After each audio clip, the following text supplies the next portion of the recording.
Hello Gemini, Sun, Moon, Rising, and Venus signs. Kamusta kayo? Sana po ay nasa mabuti kayong kalagayan. Welcome back po sa Star Tarot.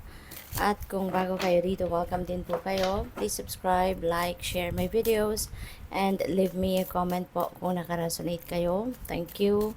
So first card po ninyo ngayon, current energy, 9 of Wands. Ano po yung kailangan ninyong i-embrace this week? We have the 8 of Wands. What to avoid? Ano dapat ninyong iwasan, Gemini? 6 of Wands. Puro Wands energy. Ano po ang possible na maging accomplishment ninyo? We have strength.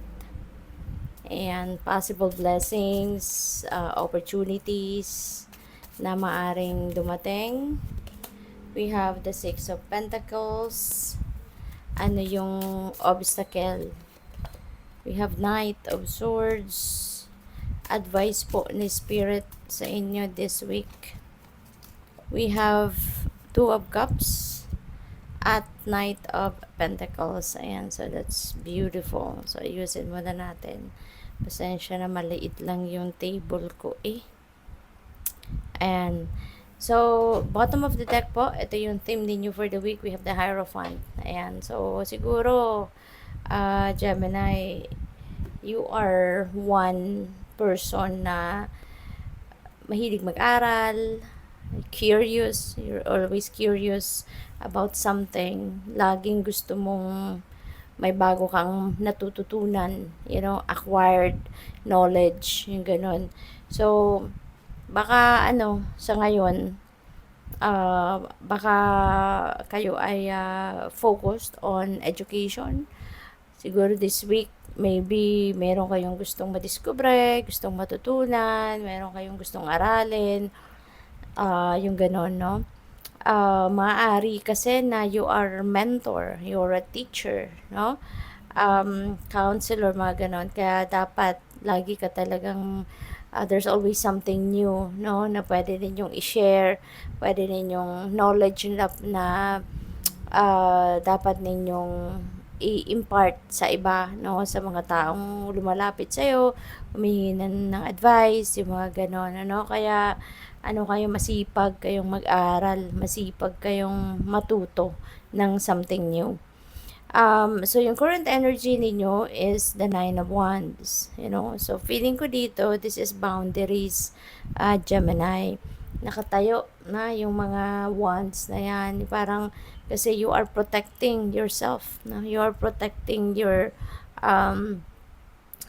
energetic field, you're protecting anything valuable dito, no? Kaya binakuran mo, kumbaga, yung yung space mo, So, feeling ko dito, isa sa pinoprotektahan mo dito is your relationships. Kasi maaari na ang iba sa inyo rito, baka kayo ay inaabuso.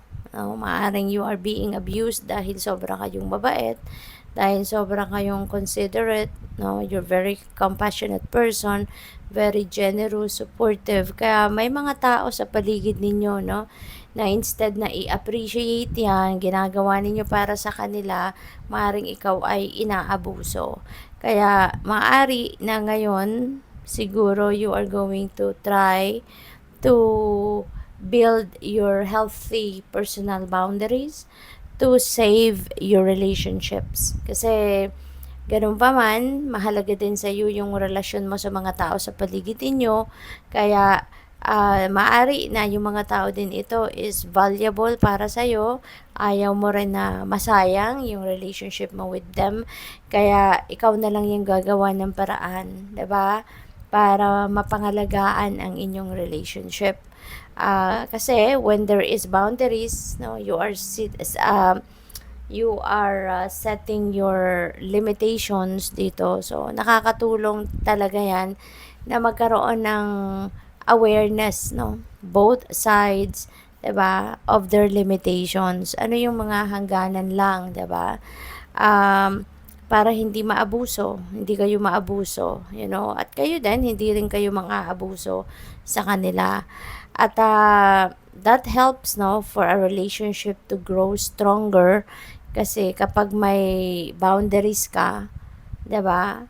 Yung respeto nandiyan diyan, no? Matututo kang rumispeto, matututo kang igalang yung tao.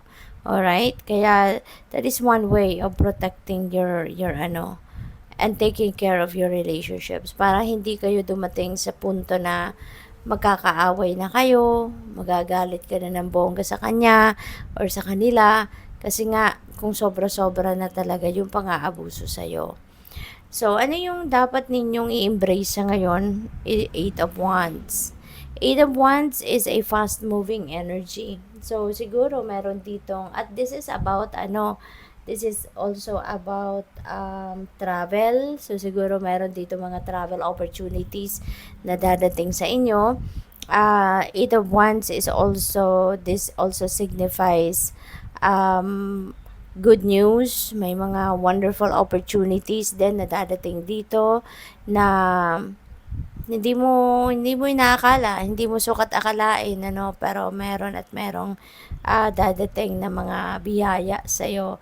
At maaring mabilis, no, ang kailangang aksyon or mabilis ang aksyon na hinihingi nito from you kapag ito ay dumating, no? Kaya kailangan na handa kayo for anything. You need to be ready for anything na dumating kasi baka kakailanganin nito yung inyong kasagutan agad-agad. Okay? So, with the Six of Wands, ito naman yung kailangan ninyong iwasan sa ngayon. So, Six of Wands is a victory energy. You know, success ito. No, may mga bagay kayo na pagtatagumpayan. Meron kayong mga ginagawa, no, in the past at ngayon aanihin niyo na yung bunga ng inyong pagtsatsaga, yung inyong paghihirap dito, pagsisipag. This is victory. Pero ang dapat din ninyo ditong maging aware kayo is baka malunod kayo sa success. Okay? Baka makalimutan ninyo kung bakit, ano ang purpose ng inyong success, ano ang dapat ninyong gawin sa inyong tagumpay, 'di ba? Kaya be aware of how you are going to handle your success. Kasi may mga instances, no, para sa iba sa atin na siguro makakalimot kayo, no, na yung tagumpay ninyo, it's not about what you have, 'di ba? Or what you have gained, but it's about how you are going to use that something that you have gained, 'di ba? Para makatulong sa iba, para makapag-share sa iba, mga ganon, okay? Kaya maging ano kayo, maging focused, 'di ba? Sa pagtanggap ng inyong tagumpay, ano ang gagawin mo sa inyong tagumpay. Okay? So, ano yung accomplishment ninyo sa ngayon? We have strength. Ayan. So, this could be both inner strength and physical strength, you know. Maaari na sa ngayon, kailangan mo na or maaaring ma-realize mo na kailangan mong maging matatag, 'di ba? Para maharap ang kung ano man ang mga possible na mga obstacles na po pwede ninyong ma-experience or masalubong, ma-encounter, no, on this journey. Kaya maaari, no, na magigising kayo at you are going to be activating your courage and your inner strength, your bravery, you know, sa buhay ninyo, you know, para ikaw ay may panangga, kumbaga, no, kung kunyari may mga challenges and may mga challenges or may mga obstacles na ma-encounter kayo during this time. Physical strength as well, you know, baka ang iba sa inyo dito, kailangan din ninyo na ibalik yung vitality and physical strength kasi lalo-lalo na mayroong mga opportunities dito, may mga bagong oportunidad na papasok, may mga bagong oportunidad na dadating that it might require you to take action right away. Kaya dapat ready rin kayo, fit din kayo physically. Okay? Kaya magpahinga, mag-replenish ng lost energy ninyo, yung ganon, alright? Para handa kayo para sa kahit madalian ang kailangang aksyonan dito, you have that strength, ready ka, diba? So, by the way, I would like to say hi muna and shout out sa ating beloved channel member na si Alexander Toralba 3777. Maraming salamat po for supporting my channel. Thank you. And also sa lahat no ng hindi po nag-skip ng ads, maraming salamat for your support. Pati na rin sa mga nakapag-subscribe na and thank you for subscribing. And if you haven't subscribed yet po, subscribe na po kayo. Thank you. At please click the join button sa baba ng video po no, kung hindi pa kayo nakakapag-join sa membership. Thank you. So, yung blessings and opportunities po ninyo na po pwedeng dumating is the Six of Pentacles. No? Napakaganda kasi si Six of Pentacles is prosperity energy. Meron ditong mga financial blessings no, na dadating that might come from various sources. No? Hindi mo alam kung saan ito manggagaling but yeah, merong mga perang dadating. Sakto yan kasi baka ang iba din sa inyo, talagang you are praying for money to come. Baka meron kayong mga financial obligations, baka meron kayong mga financial needs sa ngayon at baka alam mo yun, kailangan mo talaga ng pera. So, yun, there could be financial blessings coming in na hindi natin alam kung saan ito manggagaling. Kaya, pero this could be a big amount of money, no? Kasi pwede ka dito makapag-save ng pera, pwede ka pa ditong aside from matutugunan mo na kung ano yung mga financial needs mo, pwede ka din makabayad ng mga utang kung mayroon kayong pagkakautang and makapag-save, you know? Kaya, salamat, 'di ba? Sa kung saan man 'to manggagaling na perang ito. So, yung possible obstacle ninyo is the Knight of Swords. And Nine of Swords is a fast-moving energy. Marami din ditong pagbabago na pwedeng dumating, no? Sa inyo, changes are going to rush towards you. Pero yung mga yun siguro yung mga yung challenge dito sa inyo kasi baka hindi pa kayo ready sa pagbabago. Baka ang iba sa inyo rito hindi pa kayo kumbaga hindi, baka, kasi may mga taong hindi komportable pag mayroong pagbabagong nangyayari, 'di ba?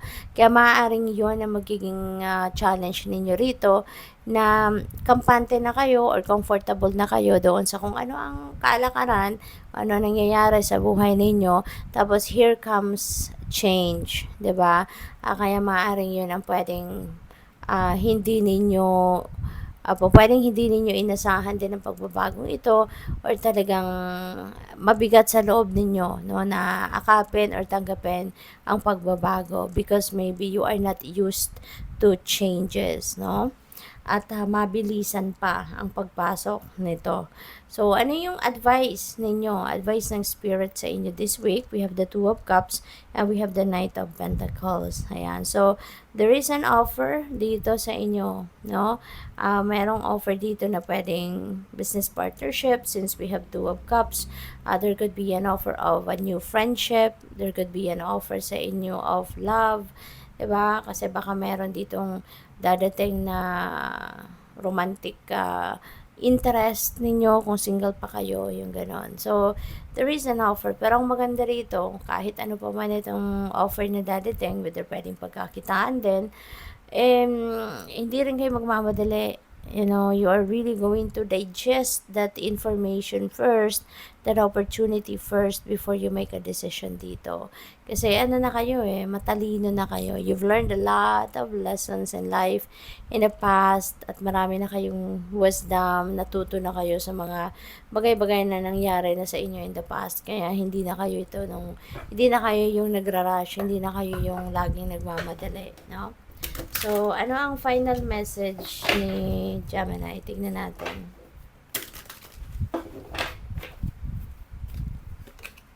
Final message ninyo, Sunstone, take pleasure in the things that you do. Ayan, have fun.